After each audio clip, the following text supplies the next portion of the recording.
Tak jsme tady opět na Seychelech, je to pláž Vallon Beach, krásná pláž.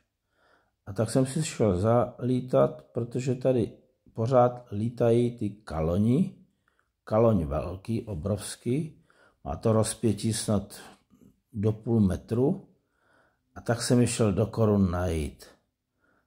Je to taky nebezpečné, protože oni rádi jak rackové, tak i tyhle kaloň vám může zaútočit na ten dron, což se mě tady jednu chvíli stalo, tak už dávám pozor, abych nebyl v těsné blízkosti.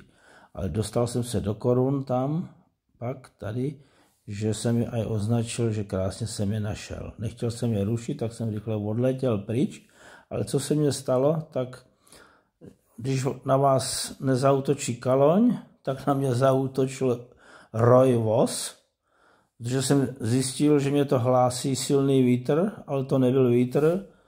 Nasál jsem je zřejmě ze spoda nebo z hora do vrtulí. Když jsem se podíval na oblohu, tak jsem viděl, že za dronem letí tmavý ocas. Vypadalo to, jak